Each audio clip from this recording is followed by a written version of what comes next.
예수님께서 성전에 오르실 때에, 아기 예수님이 성전에 이를 때에 시므온 할아버지가 이 아기 예수님을 만납니다. 21절 말씀을 먼저 읽겠습니다. 시작.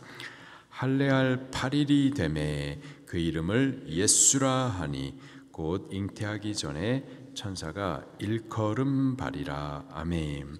레위기 12장 3절 말씀에 보면은 유대 백성들은 율법을 따라서 태어난 남자아이가 8일째가 되게 되면은 할례를 행합니다. 그 할례를 행함으로써 하나님의 언약의 관계임을 새겨두는 거죠.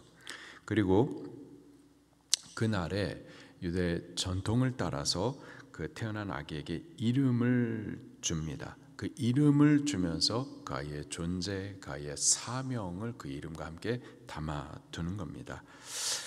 예수님에게 8일째 되는 날 이름을 예수라 이렇게 주어졌어요. 예수님의 이름의 뜻이 뭐죠?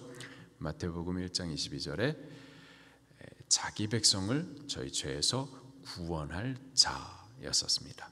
자기 백성을 저희 죄에서 구원할 자. 그게 바로 예수님의 존재이고 예수님의 사명이었었던 겁니다. 그리고 그 사명대로 자기 백성을 구원할 방법은 십자가에서 대신 그들의 죄를 짊어지고 그 죄값을 치르시기 위해서 죽어 주시는 거죠. 바로 그 일을 위해서 오신 분이 예수님, 바로 그것이 예수님의 사명이었었던 겁니다. 그 이름 예수라는 것을 아기에게 주었었는데 이는 잉태하기 전에 미리 천사를 통해서 하나님께서 주신 이름이었었습니다. 22절 말씀도 같이 읽겠습니다. 시작. 모세의 법대로 정결 예식의 날이 차매.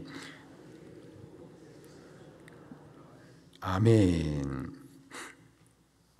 레위기 12장 2절부터 8절 말씀에 보게 되면은요, 이스라엘 백성들의 정결 예식에 대해서 기록을 해주고 있는데, 여인이 결혼해가지고 자녀를 낳습니다. 남자아기를 낳아요. 그러면은 태어나자마자 7일 동안은 즉시 부정한 상태가 되어집니다. 그리고 33일 동안 그 부정함을 씻는 정결해지는 기간을 채우게 되어져요. 남자아이가 그렇고요. 여자의 경우는 2배의 기간을 채워야만 합니다. 그 2배의 기간 동안에 정결을 위하여서 그 일수를 채워가는 거죠. 그리고 그 일수를 다 마치게 되면은 성전으로 올라와 가지고 정결 예식을 행하는 겁니다. 그 방법은 어린 양을 가져와 가지고 하나님 앞에 번제와 속죄제를 올려 드려요. 보통은 어린 양으로 그렇게 제사를 올려 드립니다. 그러나 어린 양을 바쳐 드릴 수 있는 능력이 없는 이들, 가난한 자들, 그들은 집비둘기나 산비둘기로 대체하여서 제사를 올려 드릴 수가 있습니다. 24절 말씀을 보니까는 아기 예수님 8일째 할례를 아기 예수님 이 정결 예식을 따라서 이제 제사를 올려 드리는데 보니까는 산비둘기 한 쌍이나 어린 집비둘기 둘로 제사를 하고자 했었어요. 예수님의 어머니 마리아, 아버지 요셉, 그들은 어린 양으로 제사를 드릴 수 있는 형편이 아니었었던 겁니다. 가난했었던 거죠. 가난했지만 그러나 하나님께서 허락하신 방법을 따라서 여기 산비둘기 또 집비둘기로 대체하여서 하나님 앞에 번제와 속죄제를 올려 드리려 했었던 겁니다. 그렇게 정결 예식을 드리기 위해서 예루살렘의 성전에 올라가는 바로 거기서 시므온 할아버지가 이 아기 예수님을 만나게 돼요. 이 시므온 할아버지가 어떤 분이신지 25절 말씀을 같이 보겠습니다. 시작. 예루살렘에 시므온이라 하는 사람이 있으니 이 사람은 의롭고 경건하여 이스라엘의 위로를 기다리는 자라. 성령이 그 위에 계시더라. 아기 예수님을 만났던 시몬 할아버지, 그분은 첫째 의롭고 경건한 자다, 이렇게 말을 하고 있어요. 의롭고 경건한 자다. 스스로 그렇게 평가하는 게 아니라 성경이 시몬 할아버지에 대해서 그는 의롭다, 경건하다, 이렇게 평가를 해주고 있는 거예요.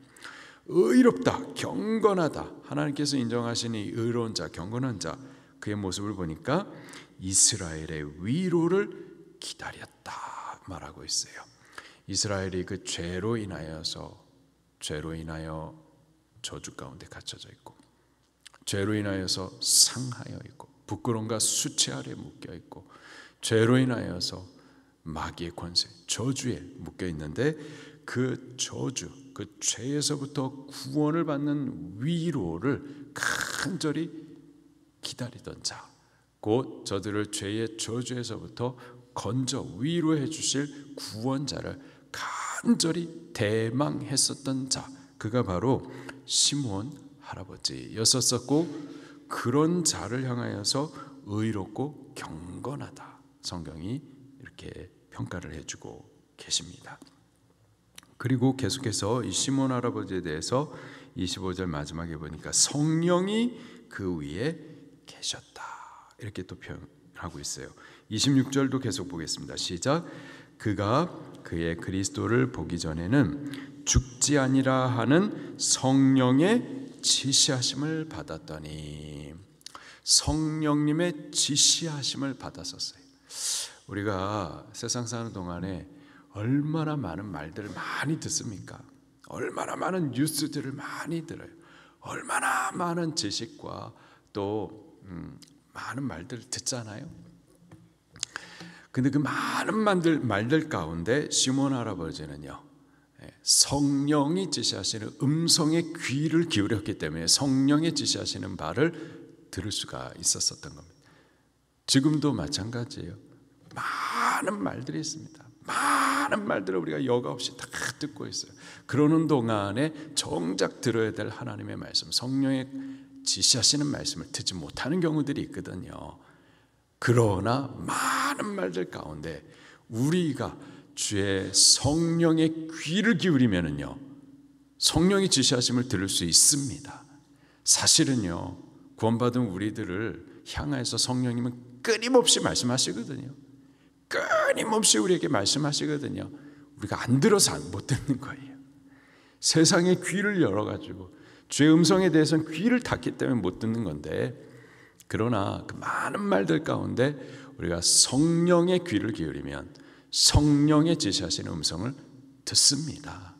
시몬 할아버지는 그랬던 분이에요. 또요, 27절 말씀 시작.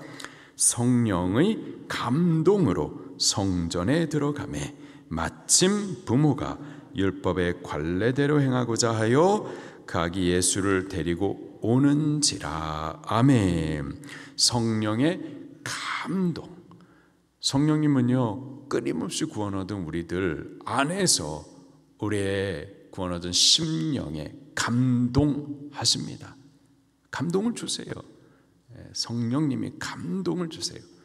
성령님만 감동 주실까요? 마귀란 놈도요, 계속해서 죄의 자극을 줍니다. 근데요, 우리가 선택하여서 그 죄의 자극을 따르면 마귀를 따르는 거고요, 우리가 선택하여서 성령님의 감동을 따르면 성령의 감동을 따라가게 되는 거예요. 우리가 누구를 따르느냐? 마귀의 죄의 자극을 따를 것이냐, 성령의 감동을 따를 것이냐? 시몬 할아버지는요, 성령님의 감동을 따랐어요. 성령님이 그분 위에 계셨고, 또 성령님의 지시하심에 귀를 기울여서 그 지시하심을 받았고, 또 성령님의 감동 주실 때 감동을 따랐고, 그랬기 때문에 예수님을 만날 수가 있었던 겁니다. 우리가 그렇게 되기를 예수님의 이름으로 축원합니다.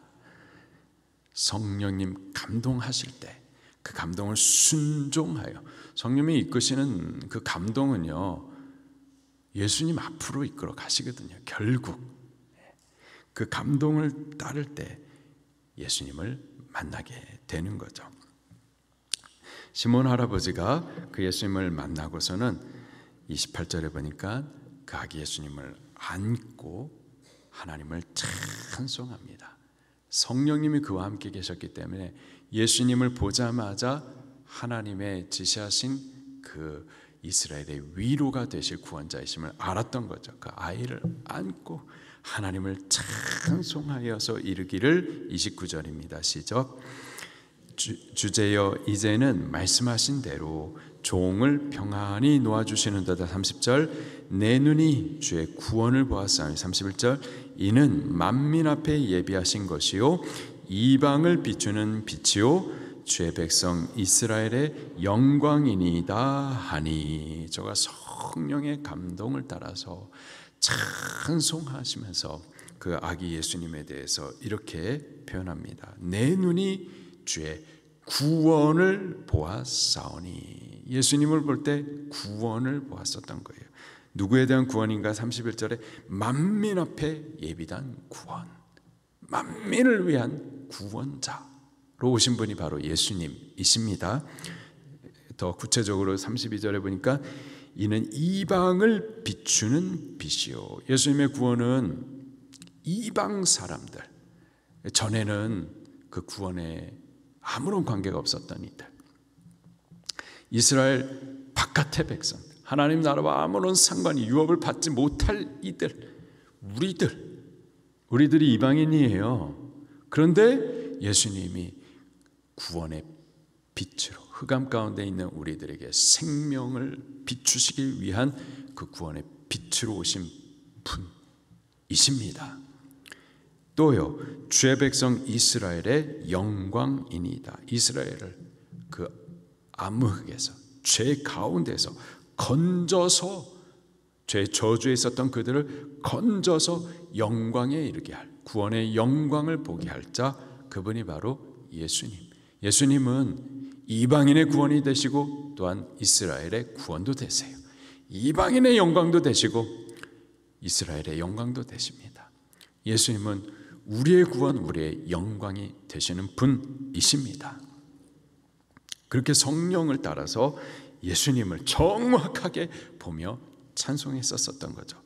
계속해서 그 부모를 향해서도 말씀을 하시는데 예수님에 대해서 예수님이 어떤 분이신지를 계속 말씀하십니다. 34절 말씀 시작. 시몬이 그들에게 축복하고 그 어머니 마리아에게 말하여 이르되 보라, 이는 이스라엘 중 많은 사람을 패하거나 흥하게 하며 비방을 받는 표적이 되기 위하여 세움을 받았고. 아멘. 보라, 우리도 보십시다. 무엇을 봐야 되느냐? 예수님을 보셔야 돼요. 예수님이 어떤 분이냐? 이는 이스라엘 중 많은 사람을 패하거나 또 흥하게 하실 분. 예수님 그분은 많은 사람들을 패하게 하거나 흥하게 하시는 분이십니다. 패한다. 그분을 구원자로 믿지 아니하면 멸망받을 수밖에 없는 겁니다. 그러나 그분을 믿고 영접하면 그는 흥하게 되어지는 거예요. 구원과 생명을 얻게 되어지는 겁니다. 예수님은 구원의 주님이세요. 우리에게 구원을 주시고 영생을 주시는 흥하게 하시는 분이십니다. 동시에 그분은 패하게도 하시는 분이세요. 그가 이스라엘이라 하더라도요, 이스라엘 민족으로 태어났다 하더라도요, 예수님을 믿지 아니하면은 그는 멸망과 심판을 받을 수밖에 없는 패하게 하시는 분이십니다. 그리고 이 둘 사이에는 없어요. 흥하게 되거나 패하게 되거나, 믿거나 안 믿거나, 그 중간은 없단 말이에요. 믿는 자는 흥하게 되어지고 구원과 생명을 얻게 되고, 믿기를 거부하면 그가 아브라함 자손의 육체적인 아브라함의 후손이라 하더라도 패하게 되는 거예요. 예수님 당시의 유대인들은 우리 조상이 아브라함이다 하면서 예수 믿기를 거부했죠. 패하게 되는 겁니다. 우리도 마찬가지예요. 우리 부모님이 목사님이다. 근데 내가 예수님 안 믿으면 패하게 되는 거예요. 그러나 우리가 예수님을 믿으면 이 저주와 사망 가운데에서 건짐을 받고 영광을 얻고 흥하게 되어지고 생명을 얻게 되는 줄로 믿습니다. 우리의 소망은 예수님밖에 없어요. 그분을 믿는 것 외에는 없습니다. 믿으면 되는 거예요. 그런가 하면은 또 비방을 받는 표적이 되기 위하여 세움을 받을 것이다. 예수님을 모두가 환영하는 것은 아니죠.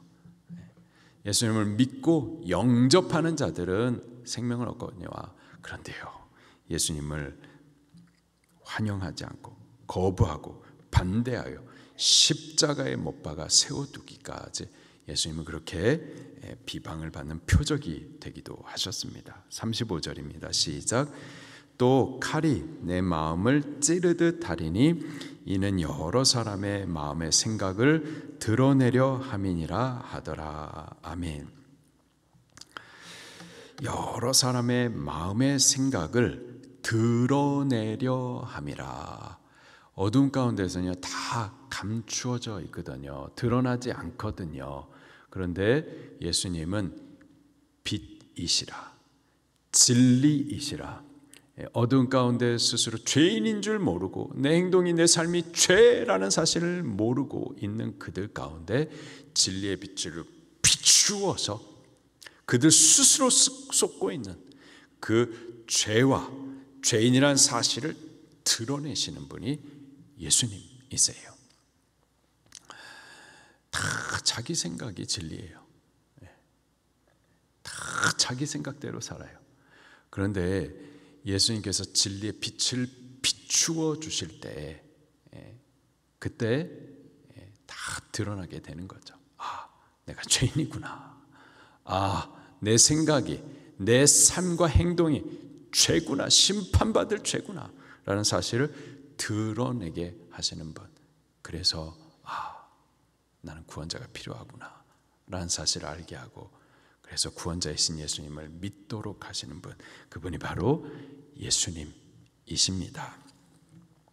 우리도 그 예수님을 꼭 만날 수 있기를 예수님 이름으로 축원합니다.